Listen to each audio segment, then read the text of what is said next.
ಎಲ್ಲರಿಗೂ ನಮಸ್ಕಾರ. Welcome back to Ranjis cooker YouTube channel.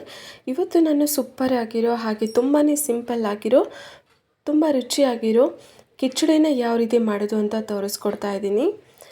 ಯಾವ ರೀತಿ ಮಾಡೋದು ಅಂತ ನೋಡೋಣ. ಅದಕ್ಕಿಂತ ಮುಂಚೆ ನನ್ನ ಚಾನಲ್ನ ಸಬ್ಸ್ಕ್ರೈಬ್ ಮಾಡ್ಕೊಳ್ಳಿ. ಕುಕ್ಕರ್ಗೆ 2 ಟೇಬಲ್ ಸ್ಪೂನ್ ಆಗೋಷ್ಟು ಎಣ್ಣೆನ ಹಾಕ್ಕೊಂಡು ಪಲಾವ್ ಎಲೆ, ಏಲಕ್ಕಿ ಹಾಗೆ ಚಕ್ಕೆ ಮತ್ತು ಲವಂಗನ ಹಾಕ್ಕೊಂಡಿದ್ದೀನಿ. ಇವಾಗ ನಾನು ಒಂದು ಈರುಳ್ಳಿನ ಚಿಕ್ಕದಾಗಿ ಕಟ್ ಮಾಡಿ ಹಾಕ್ಕೊಂಡಿದ್ದೀನಿ. ಹಾಗೆ 1 ಟೇಬಲ್ ಸ್ಪೂನ್ ಆಗೋಷ್ಟು ಶುಂಠಿ ಬೆಳ್ಳುಳ್ಳಿ ಪೇಸ್ಟ್ನ ಹಾಕ್ಕೊಂಡು ಇದು ಹಸಿ ವಾಸನೆ ಹೋಗೋವರೆಗೂ ಒಂದ್ಸಲ ಕ್ಲೀನಾಗಿ ಫ್ರೈ ಮಾಡ್ಕೊಬೇಕು. ಇವಾಗ ನಾನು 2 ಹಸಿಮೆಣಸನ್ನ ಚಿಕ್ಕದಾಗಿ ಕಟ್ ಮಾಡಿ ಹಾಕ್ಕೊತಾ ಇದ್ದೀನಿ.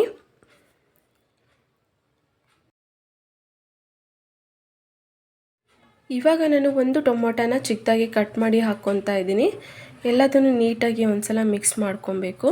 ಇವಾಗ 1 ಟೇಬಲ್ ಸ್ಪೂನ್ ಆಗೋಷ್ಟು ಅಚ್ಚ ಖಾರದ ಪುಡಿ ಹಾಕ್ಕೊಂಡಿದ್ದೀನಿ. ಹಾಗೆ 1 ಟೇಬಲ್ ಸ್ಪೂನು ಧನಿಯಾ ಪುಡಿ, ಹಾಗೆ 1/4 ಟೇಬಲ್ ಸ್ಪೂನ್ ಆಗೋಷ್ಟು ಅರಿಶಿನ ಹಾಕ್ಕೊಂಡು ಎಲ್ಲದನ್ನು ನೀಟಾಗಿ ಮಿಕ್ಸ್ ಮಾಡ್ಕೊಬೇಕು. ಇವಾಗ 1/4 ಕಪ್ ಆಗೋಷ್ಟು ನೀರನ್ನು ಹಾಕ್ಕೊತಾ ಇದ್ದೀನಿ. ನೀರು ಹಾಕಿ ಇದನ್ನು ಸ್ವಲ್ಪ ಹೊತ್ತು ಕುದಿಯೋದಕ್ಕೆ ಬಿಡಬೇಕಾಗತ್ತೆ, ಲೋ ಫ್ಲೇಮಲ್ಲಿ ಇಟ್ಬಿಟ್ಟು.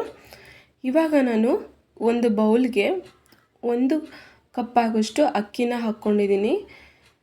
1/4 ಕಪ್ ಆಗೋಷ್ಟು ತೊಗರಿಬೇಳೆ ಹಾಕ್ಕೊತಾ ಇದ್ದೀನಿ. ಹಾಗೆ 1/4 ಕಪ್ ಆಗೋಷ್ಟು ಹೆಸರು ಬೇಳೆನ ಹಾಕ್ಕೊತಾ ಇದ್ದೀನಿ. ಇದೆಲ್ಲದನ್ನು ನೀಟಾಗಿ ನೀರು ಹಾಕ್ಬಿಟ್ಟು ವಾಶ್ ಮಾಡ್ಕೊಬೇಕು. ಇವಾಗ ನಾವು ಒಗ್ಗರಣೆ ರೆಡಿ ಮಾಡಿ ಇಟ್ಕೊಂಡಿದ್ವಲ್ಲ, ಅದಕ್ಕೆ ನಾನು ರುಚಿಗೆ ತಕ್ಕಷ್ಟು ಉಪ್ಪನ್ನು ಹಾಕ್ಕೊತಾ ಇದ್ದೀನಿ. ಇವಾಗ ನಾವು ವಾಶ್ ಮಾಡಿ ಇಟ್ಕೊಂಡಿರೋ ಬೇಳೆ ಮತ್ತು ಅಕ್ಕಿನ ಹಾಕ್ಕೊಂಡು ಇನ್ನೊಂದು ಸಲ ಒಂದು ನಿಮಿಷ ಆಗೋಷ್ಟು ಇದನ್ನು ಒಂದು ಸಲ ಫ್ರೈ ಮಾಡ್ಕೊತಾ ಇದ್ದೀನಿ. ಇವಾಗ ನಾನು ತೊಗೊಂಡಿರೋ ಅಳತೆಯಲ್ಲಿ 6 ಗ್ಲಾಸ್ ಆಗೋಷ್ಟು ನೀರನ್ನು ಹಾಕ್ಕೊತಾ ಇದ್ದೀನಿ. ನೀರು ಹಾಕ್ಬಿಟ್ಟು ವಿಷಲ್ನ 3 ವಿಷಲ್ಲು ಕೂಗಿಸ್ಕೊಬೇಕಾಗತ್ತೆ. ಈಗ ವಿಷಲೆಲ್ಲ ತೆಗ್ದಾದ್ಮೇಲೆ ಒಂದು ಅರ್ಧ ಟೇಬಲ್ ಸ್ಪೂನ್ ಆಗೋಷ್ಟು ಕಸೂರಿ ಮೇಥಿ ಹಾಗೆ ಸ್ವಲ್ಪ ಕೊತ್ತಂಬರಿ ಸೊಪ್ಪನ್ನು ಹಾಕ್ಕೊಬೇಕು. ಇವಾಗ ಇದನ್ನು ಎಲ್ಲದನ್ನು ನೀಟಾಗಿ ಮಿಕ್ಸ್ ಮಾಡ್ಕೊಬೇಕಾಗತ್ತೆ.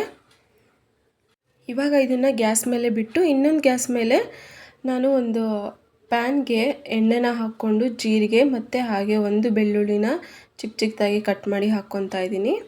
ಹಾಗೆ 1 ಮೆಣಸಿನ್ಕಾಯಿ ಹಾಕ್ಕೊತಾ ಇದ್ದೀನಿ. ಇವಾಗ ಸ್ವಲ್ಪ ಕರಿಬೇವು ಸೊಪ್ಪನ್ನು ಹಾಕ್ಕೊಂಡು ಒಂದು ಅರ್ಧ ಟೇಬಲ್ ಸ್ಪೂನ್ ಆಗೋಷ್ಟು ಖಾರದ ಪುಡಿ ಹಾಕ್ಕೊಬೇಕಾಗತ್ತೆ. ಇವಾಗ ಒಂದು ಸಲ ಇದನ್ನು ಬೇಗ ನೀಟಾಗಿ ಮಿಕ್ಸ್ ಮಾಡಿಕೊಂಡು ನಾವು ರೆಡಿ ಮಾಡಿ ಇಟ್ಕೊಂಡಿರೋ ಅಂಥ ಕಿಚಡಿ ಒಳಗಡೆ ಇದನ್ನು ಹಾಕ್ಕೊಂಡು ಇನ್ನೊಂದು 2 ನಿಮಿಷ ಇದನ್ನು ಲೋ ಫ್ಲೇಮಲ್ಲಿ ಕ್ಲೀನಾಗಿ ಕುದಿಸ್ಕೊಂಡ್ರೆ ಸಖತ್ ರುಚಿಯಾಗಿರೋ ಕಿಚಡಿ ರೆಡಿ ಆಗುತ್ತೆ. ತುಂಬಾ ಚೆನ್ನಾಗಿರುತ್ತೆ. ಬೆಳಗಿನ ತಿಂಡಿಗಾದರೂ ಮಾಡ್ಕೊಬೋದು, ಇಲ್ಲಾಂದರೆ ನೀವು ಊಟಕ್ಕಾದರೂ ಮಾಡ್ಕೊಬೋದು. ತುಂಬ ಚೆನ್ನಾಗಿರುತ್ತೆ. ಒಂದ್ಸಲ ಟ್ರೈ ಮಾಡಿ ನೋಡಿ. ಈ ರೆಸಿಪಿ ಇಷ್ಟ ಆಯಿತು ಅಂದರೆ ದಯವಿಟ್ಟು ಈ ವಿಡಿಯೋಗೆ ಲೈಕ್ ಮಾಡಿ. ಹಾಗೆ ನನ್ನ ಚಾನಲ್ನ ಇನ್ನೂ ಯಾರು ಸಬ್ಸ್ಕ್ರೈಬ್ ಮಾಡಿಲ್ವೋ ದಯವಿಟ್ಟು ಸಬ್ಸ್ಕ್ರೈಬ್ ಮಾಡ್ಕೊಳ್ಳಿ. ಇದೇ ರೀತಿ ಈಸಿಯಾಗಿರೋ ಹಾಗೆ ರುಚಿಯಾಗಿರೋ ರೆಸಿಪಿನ ಅಪ್ಲೋಡ್ ಮಾಡ್ತಾ ಇರ್ತೀನಿ. ದಯವಿಟ್ಟು ನನ್ನ ಚಾನಲ್ಗೆ ಸಪೋರ್ಟ್ ಮಾಡಿ. Thank you.